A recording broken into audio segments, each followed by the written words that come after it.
un tour du monde autour du thème de l'eau, après avoir fondé une plateforme de financement participatif, Bluebees, et après avoir fait énormément d'activités, eh bien, il s'est intéressé à la permaculture et il a créé une microferme. Alors vous allez voir, c'est lui qui va nous expliquer tout ça. Nous allons faire plus ample connaissance avec lui. Maxime est un péiculteur, il a un virus qui se partage. Pour une fois, c'est une bonne nouvelle. On écoute Maxime de Rostolan. La parole est à vous. Bonjour. Écoutez, je suis ravi d'être ici parmi vous et je suis content que dans des événements festifs sous le signe du plaisir, on puisse parler d'enjeux de société. Donc moi je vais vous parler un petit peu, vous partager une vision, un projet de société que je développe depuis quelques années. En fait, depuis que j'ai 20 ans, je cherche des solutions pour changer le monde, avec toute mon énergie, mes convictions. Et en fait, à force de chercher, j'ai découvert qu'on avait un partenaire de choix, qu'on avait souvent tendance à oublier, à malmener même. C'est un laboratoire incroyable. C'est le plus gros laboratoire qui existe. Il a plus de 3 milliards d'années d'expérience. C'est le laboratoire du vivant, la nature. La nature a développé des technologies incroyables pour relever tous les défis auxquels elle avait été confrontée. Et ce sont des technologies qui sont sobres en énergie, parce qu'elles fonctionnent qu'avec l'énergie du soleil, des technologies qui sont résilientes, qui savent donc s'adapter au changement, et des technologies qui ne produisent pas de déchets. Gaudi disait « L'architecte du futur construira en imitant la nature parce que c'est la plus durable, naturelle et économique des méthodes. » Et il avait raison. En fait, c'est en regardant les ailes d'une libellule qu'on a réussi à faire voler un hélicoptère. Les ingénieurs japonais, pourtant brillants, ont fini par faire un simple copier-coller du bec du martin pêcheur pour dessiner leur TGV. S'inspirer de la nature, ça s'appelle le biomimétisme. Alors Janine Benyus, une américaine, précurseur en la matière, a écrit un bouquin incroyable sur le sujet, un gros pavé de 600 pages dans lequel elle référence toutes les solutions propres et circulaires qu'on pourrait adapter de la nature à nos enjeux de société. Dans le domaine de l'énergie, du transport, de la santé, de la gestion des entreprises et de l'alimentation. En fait, elle consacre le premier chapitre de ce livre à l'agriculture. Et elle conclut ses 70 premières pages en disant que si on est réellement, sincèrement convaincu qu'il faut construire un nouveau modèle pour le bien des générations futures, alors la première brique, le socle sur lequel on doit faire reposer ce nouveau paradigme, c'est l'agriculture. Du coup, je me suis intéressé à ce sujet, et j'ai beaucoup lu, j'ai compris pas mal de choses. Et il y a une info qui m'a quand même pas mal choqué, c'est que en matière d'efficacité énergétique pour produire de la nourriture, on a divisé par 25 notre efficacité. En 1940, avec une calorie fossile, on arrivait à produire 2,4 calories alimentaires. Aujourd'hui, il faut 7 à 10 calories fossiles pour produire une calorie alimentaire. On est dans un rendement négatif. Et à quoi c'est dû?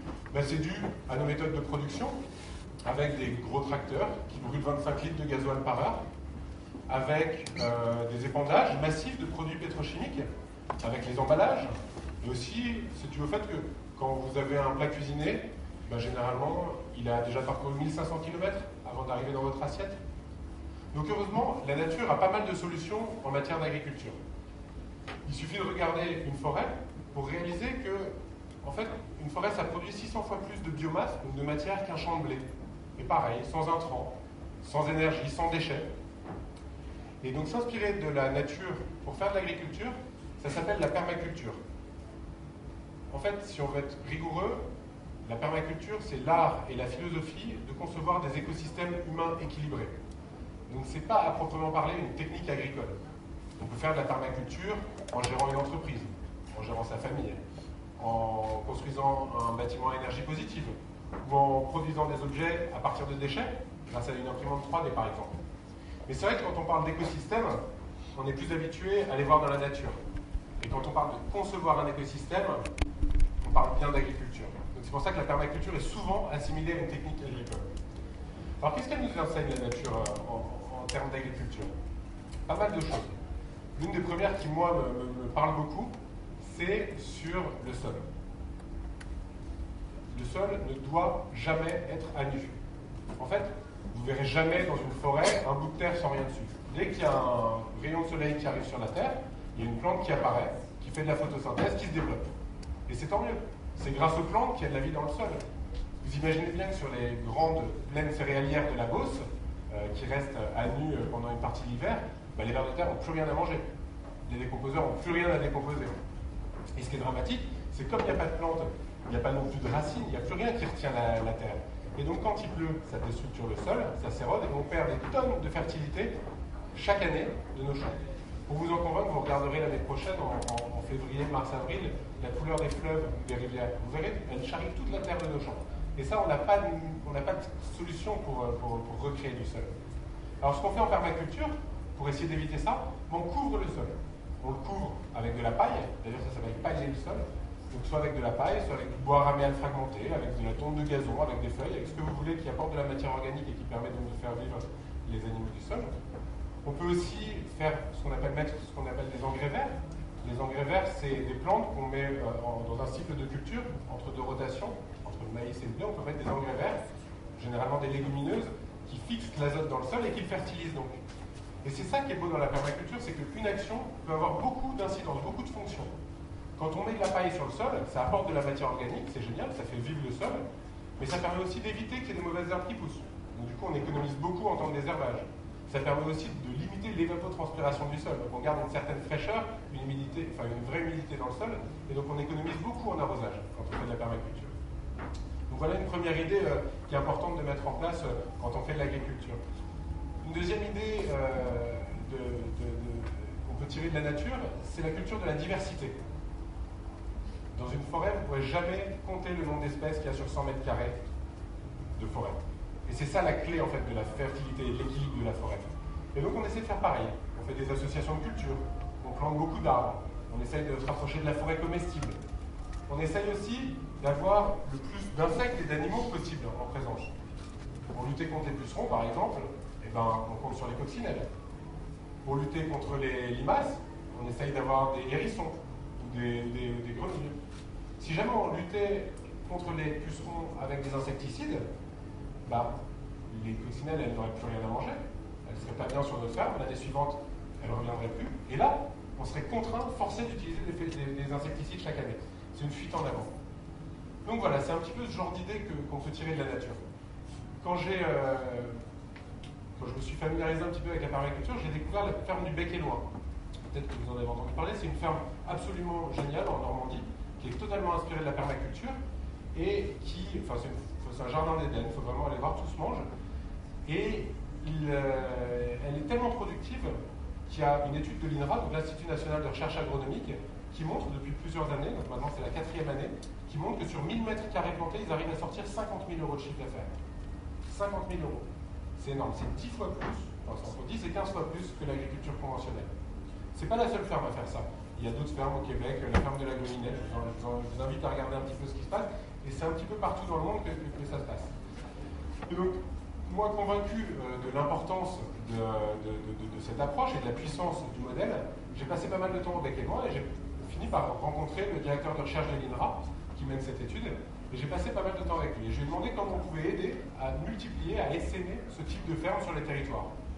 Alors il m'a dit que ce qui était intéressant pour lui en tant que chercheur, c'était évidemment de pouvoir suivre une ferme en rythme de croisière, qui donne de vrais espoirs en termes de production saine et intensive. Mais ce qui aurait été intéressant pour lui aussi, c'était de pouvoir suivre une ferme en phase d'installation. Parce que c'est la période qui est assez cruciale, qui est assez compliquée, et qui en plus sert d'alibi à tous les lobbies et à tous les syndicats agricoles pour ne rien changer au modèle en place. Et pourtant, le modèle en place, on est tous conscients qu'il a le souffle. En 50 ans, on a perdu 1,5 million de fermes en France. 300 fermes par semaine. Dans le même temps, on est passé de 10% de la population active d'agriculteurs à 2%, juste à cause de la mécanisation et de la chimie. Dans le même temps, on a perdu entre un tiers et la moitié de toute la matière organique de nos terres arables. Le modèle d'avenir, il sera forcément beaucoup moins polluant et beaucoup plus créateur d'emplois. Alors dire créer beaucoup d'emplois dans l'agriculture, ça implique quelque chose quand même. Ça implique que les gens de la ville vont devoir se décider de se convaincre d'aller habiter à la campagne. Et ça, je me voyais bien le dire depuis mon bureau parisien, j'avais jamais planté une tomate, j'avais peur d'être pas très crédible, d'en devenir un petit peu schizophrène. Du coup, j'ai décidé de tenter moi-même l'aventure. À l'époque, je dirigeais une maison d'édition, on faisait des planches pédagogiques sur le développement durable. Je travaillais avec Louis-Albert de Breuil, qui est connu sous le nom de Prince Jardinier, qui a créé le Conservatoire national de la tomate, avec 650 variétés de tomates, dans un domaine qu'il a en Touraine. Et on a décidé ensemble que cette ferme expérimentale dont avait besoin l'INRA, on la ferait chez lui, sur 1,4 hectare. Et du coup, je suis parti. Je me suis formé en maraîchage biologique pendant un an. J'ai visité beaucoup de fermes. On a créé l'association Ferme d'Avenir. On a monté une petite équipe avec des permaculteurs. Et on a défini un pari et des objectifs. Le pari, d'abord, c'est tout simplement de prouver que l'agriculture écologique, que l'agroécologie ou que la permaculture pouvait être beaucoup plus rentable que l'agriculture conventionnelle. Rien que ça. Concrètement, l'idée c'est de réussir à créer une ferme qui coûte moins cher qu'un tracteur et qui ne consomme pas de pétrole. Qui soit à l'équilibre économique en année 4. Et sur 1,4 hectare, l'idée c'est de créer 3 emplois. Voilà le pari. Les objectifs maintenant, il y en a 3. Le premier objectif, c'est donc d'évaluer concrètement le modèle économique. Donc c'est de donner aux ingénieurs de l'INRA tous les chiffres dont ils ont besoin pour évaluer ce modèle. Donc on note tout à la ferme. On note le temps de travail, on note la production, on note les investissements, on note l'évolution du chiffre d'affaires, l'évolution de la production. Et eux, ils rentrent ça dans une moulinette et ils mettent ça en parallèle, en miroir, des modèles conventionnels. Le deuxième objectif, c'est de créer une boîte à outils pour que toute personne puisse reproduire ce type de micro-ferme. Parce qu'en fait, c'est un petit peu ça, la révolution qui est en train de se passer, c'est on dit on n'a plus besoin de 50 ou 100 hectares pour s'installer et devenir agriculteur. Dès qu'on a 1 ou 2 hectares, on peut le faire. Et ça change tout, parce qu'il y a beaucoup de propriétaires fonciers, des particuliers, des entreprises ou des collectivités qui ont 1 ou 2 hectares qui traînent et qui seraient prêts à installer un maraîcher pour produire la nourriture pour l'école, par exemple, pour la cantine de l'école. Donc cette boîte à outils est en cours de conception, vous pouvez déjà voir les premières fiches sur le site. Et le troisième objectif, c'est d'évaluer les services écosystémiques rendus par ce type d'agriculture. En gros, on dit qu'un agriculteur, il n'est pas là juste pour produire de la nourriture.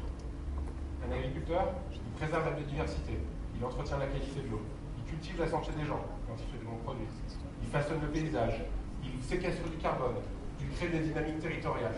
Et ça, c'est super compliqué à chiffrer. On n'y arrive pas. Imaginez un modèle où vous avez des vers de terre qui créent de la fertilité 24 heures sur 24, gratuitement, et un autre modèle où on n'a plus de vers de terre, mais où il faudrait payer pour faire cette fertilité artificiellement. Combien de sous il faut pour égaler l'efficacité des vers de terre? Dans la même veine, vous savez sans doute, il y a une grosse extinction des abeilles en ce moment. Et bien en Chine, ils en sont rendus à envoyer des gars dans les vergers pour polliniser à la main des pommiers pour avoir des pollen. C'est complètement absurde. Donc, pour répondre à ce troisième objectif, avec l'association, on a créé un comité scientifique d'experts qui évalue les impacts positifs de ce type d'agriculture. Et si on arrive à chiffrer ça, eh ben on arrivera certainement à convaincre les politiques qu'il est beaucoup plus rentable et beaucoup plus intelligent d'investir maintenant dans ce type d'agriculture plutôt que de payer des fortunes dans quelques années pour réparer les dégâts. Et d'ailleurs, les politiques, ils n'ont pas besoin d'attendre le chiffre pour commencer. Vous connaissez peut-être le terme de perturbateur endocrinien. C'est des maladies qui sont liées aux pesticides. Ça coûte 80 milliards par an à la France. 80 milliards d'euros. On dit on ne peut pas arrêter les pesticides parce qu'on perd en rendement. Ok, on perd en rendement, mais on économise 80 milliards de l'autre côté, donc on peut le financer. Donc faisons-le. Vous avez compris, on essaie de donner une dimension un petit peu sociétale, voire politique à ce projet. Et on essaie de l'inscrire dans une réalité économique. Et quand on dit ça, il y a un chiffre qu'il faut prendre en compte, c'est que 70% des fruits et légumes en France se vendent en hard discount ou dans les grandes surfaces. Donc du coup, moi je pense que c'est impossible de changer le modèle agricole en place sans embarquer avec nous ces acteurs des filières. Donc on est allé les voir. Et de manière assez surprenante, ils nous ont ouvert les bras, ils nous ont dit ok, on veut bien vous suivre, on veut bien voir comment ça peut fonctionner, comment on peut se fournir de cette manière. Enfin, je dis que c'est surprenant, c'est pas si surprenant que ça, parce que quand on est allé les voir, c'était pile poil pendant la crise des lasagnes à la viande de cheval. Donc ils étaient en train d'essayer de regagner la crédibilité de leurs consommateurs, de voir la traçabilité de leurs produits. Mais bon, ils n'ont pas fait ça juste pour faire du greenwashing, ils font ça aussi parce qu'ils raisonnent d'une manière économique. Aujourd'hui, ils achètent des tomates qui viennent d'Espagne. Ils savent très bien que quand le baril de pétrole vaudra 300 ou 400 $, les tomates espagnoles, elles ne seront plus du tout compétitives avec les tomates locales, même bio. Donc du coup, voilà, ils sont venus avec nous sur ce projet et on travaille avec eux. Et à la ferme, on vend à Métro, on vend à Casino et on essaie de voir comment est-ce que localement ils peuvent proposer ce genre de produit à leurs clients. Donc concrètement, la ferme, elle existe depuis 1 an et demi. Vous vous êtes bienvenus pour la visite, on fait des visites tous les mois. Moi j'ai changé de vie, je suis devenu agriculteur, j'ai mis les mains dans la terre toute l'année dernière, j'ai découvert ce que c'était, j'ai appris beaucoup de choses. C'est un métier qui est pas facile, mais c'est un métier qui est quand même sympa, on est au grand air tout le temps. Moi j'ai perdu 5 kilos à force de faire des allers-retours avec les brouettes, on est bronzé depuis le mois de mars, donc c'est cool. Bon après il ne faut pas non plus angéliser, donner une image trop angélique du métier, parce que c'est quand même un métier qui est très complexe. Être agriculteur, ça demande beaucoup de compétences. Il faut être très bon techniquement, il faut être assidu, il faut bien gérer ses factures, il faut bien vendre, il faut bien acheter, il faut gérer sa compta en temps et en heure, il faut être tout le temps là.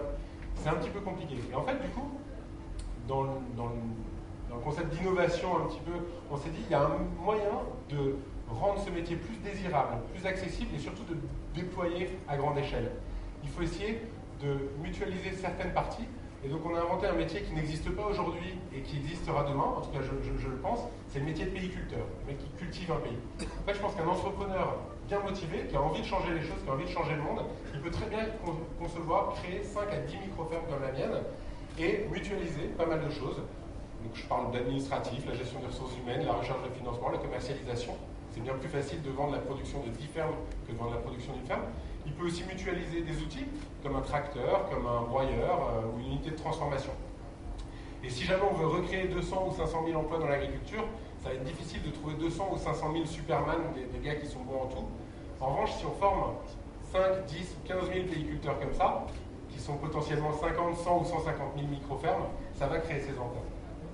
Tout ça pour dire qu'il y a énormément de fils à tirer pour innover et inventer les nouveaux modèles. Et chacun de nous, chacun de vous peut le faire. Vous pouvez devenir pays-culteur si vous voulez. On va lancer les formations l'année prochaine. Vous pouvez devenir maraîcher, pourquoi pas à mi-temps. Vous pouvez inventer des nouveaux modèles. Il y a la ruche qui dit oui dans les méthodes de distribution, pourquoi pas. Si vous n'avez pas envie de changer de métier et que votre métier vous plaît, vous pouvez aussi consommer local et bio. C'est important. On dit que le bio c'est plus cher, mais en fait c'est pas plus cher. C'est juste que la malbouffe, elle est complètement subventionnée.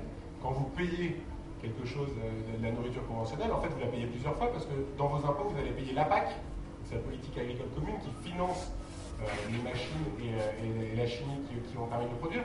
Vous allez financer avec vos impôts aussi les dépenses de santé induites. Donc en fait, c'est pas plus cher. Il faut juste aujourd'hui consommer bien, local et bio.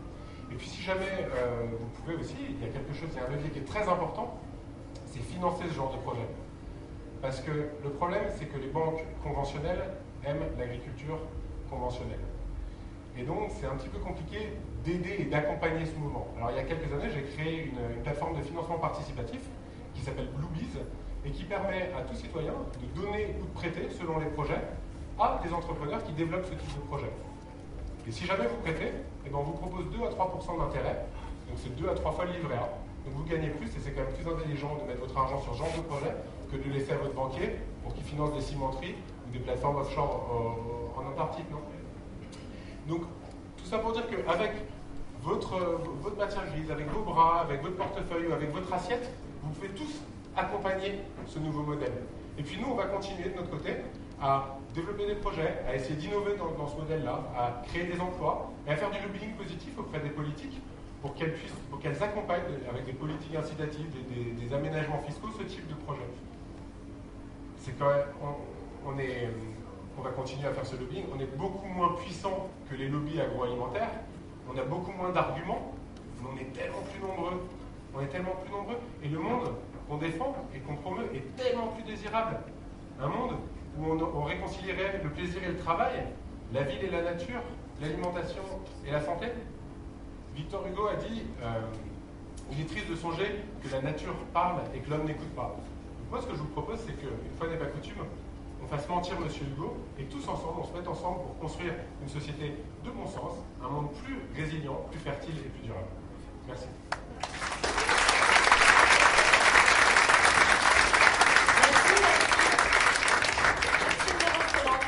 On peut aller voir le domaine de la Bourdaissière ou Touraine.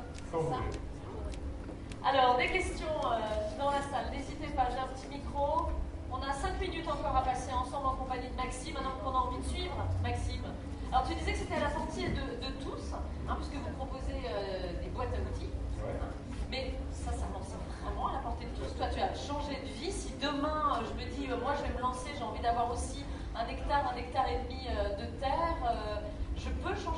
Alors tout seul c'est compliqué, c'est bien d'être accompagné, 1,5 hectare, on dit qu'on est 3. Moi j'avais jamais planté une tomate, il y a 2 ans et demi. Et honnêtement, maintenant j'arrive à distinguer une jeune pousse d'aubergine d'une jeune pousse de courgette. Non, et puis non, c'est vraiment à la portée de tout le monde. Ça ne veut pas dire qu'il faut le faire à plein temps. On peut aussi inventer des modèles hybrides où on ferait à mi-temps du maraîchage ou de l'agriculture, à mi-temps s'occuper des enfants ou de l'association. Ouais, bien sûr. Enfin, en tout cas, nous, ce qui est sûr, c'est qu'on a en permanence des gens qui viennent se former à la ferme et que ces gens ont tous les profils possibles. On a des banquiers, on a des retraités, on a des jeunes qui n'ont même pas le bac. Enfin, tout le monde peut le faire. Alors tu disais que tu avais été très inspiré par le Bec et Loin, par une initiative au Québec également. Et est-ce que toi, à l'inverse, aujourd'hui, tu inspires d'autres parce que vous avez fait des petits à Ferme d'Avenir? Alors, si moi j'inspire, je ne sais pas. En tout cas, ce qui est sûr, c'est qu'il y a beaucoup de gens qui viennent visiter la ferme et qui veulent la recréer et qui nous demandent de les accompagner. Donc là, on est en train de concevoir 10 nouvelles fermes. On a, pareil, dans la réalité économique des choses, on a un fonds d'investissement de 10 millions d'euros, qui une banque qui veut nous donner un fonds de 10 millions d'euros pour créer 30 fermes, donc 100 emplois, et montrer qu'on peut déployer ça de manière résiliente et économique. Donc oui, ça avance. Je voudrais revenir juste sur les actions et les initiatives que vous accompagnez à Bluebees, cette plateforme de financement participatif qui aide des projets liés à l'agriculture et à l'alimentation. Tu peux nous donner des exemples de projets qu'on peut soutenir? Oui, bien sûr. Alors nous, on a commencé Bluebees en 2012 et en 2012 on n'avait pas le droit de faire du prêt rémunéré. Or moi j'avais envie, pour pareil, inscrire ce projet dans une réalité qui puisse changer d'échelle. Je voulais qu'on joue avec les mêmes règles, pour pas dire les mêmes armes que les banques, et donc pouvoir rémunérer le crédit. Et donc on a été obligé de le faire dans les pays du Sud. Et donc on a commencé avec des entrepreneurs, des coopératives dans les pays du Sud.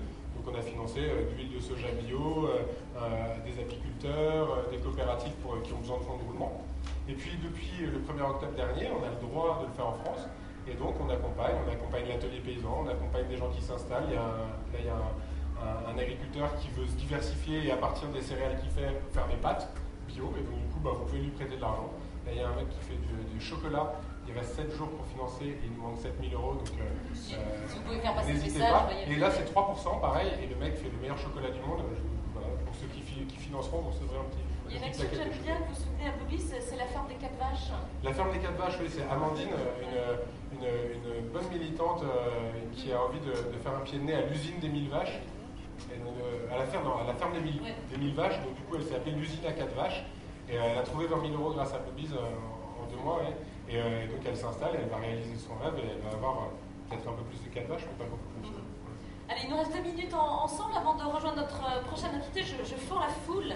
Ah ben non, le micro vient à vous. Allez-y. Vous voulez bien vous lever, s'il vous plaît, et nous dire comment vous appelez. Kevin. Tout d'abord, bonjour et merci pour votre intervention. J'avais une question, quand on vous écoute, c'est vraiment tout beau, tout rose. Du coup, je voulais savoir quels sont vos freins pour mener votre projet à l'heure actuelle, à part les freins financiers, évidemment. En fait, je pense qu'on est vraiment dans l'air du temps. Là. Comme je le disais, on est arrivé au bon moment pour la grande distribution. Ils ont besoin de ça. Tout le monde a envie de ça. Les seuls qui bloquent, c'est les politiques. Les seuls qui bloquent aujourd'hui vraiment, c'est la FNSEA et les politiques. Juste une petite anecdote, je parle beaucoup avec les gens du ministère et je déjeunais avec le mec en charge de l'agriculture bio au ministère. Attention, ça va faire mal aux oreilles. Le mec qui est en charge de l'agriculture bio au ministère depuis 3 ans, il n'a jamais entendu prononcer le nom de Pierre Rabhi. Le mec, c'est lui qui gère toute l'agriculture bio pour la France, la politique bio. C'est ouf. Le vrai frein, il est là. Et c'est ce que je dis, à la fin, c'est si jamais chacun fait sa part de colibri, nous on va continuer, et une des grosses parties de mon job aujourd'hui, c'est de faire du lobbying auprès des politiques, pour leur dire maintenant ça suffit. Juste un petit exemple, donc ma ferme, elle coûte 250 000 euros. En gros, tu fais un chèque de 250 000 euros, au bout de 3 ans, tu as 3 emplois qui tournent. Juste après Charlie, la France s'est faite retoquer pour ne pas avoir, par Bruxelles, parce qu'elle n'a pas suivi les injonctions de Bruxelles en termes de critères écologiques pour allouer la PAC, donc la politique agricole commune. La France a dû faire un chèque de 1,5 milliard qu'elle a rendu à Bruxelles. C'est passé inaperçu, c'était juste après Charlie. 1,5 milliard. Avec 1,5 milliard, si au lieu de dire tiens, on va faire comme d'habitude, on va financer les mêmes et ça va passer, etc., s'ils avaient dit d'emblée, bah, tiens, on va faire des micro-fermes, ils auraient pu en faire 6 000. Ils auraient pu créer 20 000 emplois. C'est tout. C'est juste leur dire ça et leur dire arrêtez quoi. pareil, sur les perturbateurs endocriniens, c'est une connerie. Donc voilà, le vrai frein aujourd'hui, il est politique. Et donc, nous, on est citoyens, on est beaucoup plus puissants qu'eux, on est beaucoup plus résilients. Eux, dans quelques années, ils vont se faire réélire ou pas. Mais en tout cas, nous, on sera toujours en place. Et le modèle, on fait des légumes qui sont bien meilleurs pour la santé, qui font des gens heureux avec le sourire tous les jours. Et donc, du coup, je pense qu'il n'y a plus beaucoup de freins. Il faut juste y aller. Ce qui est dommage, Maxime, c'est que tu ne sois pas venu avec un petit panier de fraises ou de framboises. C'est ballot.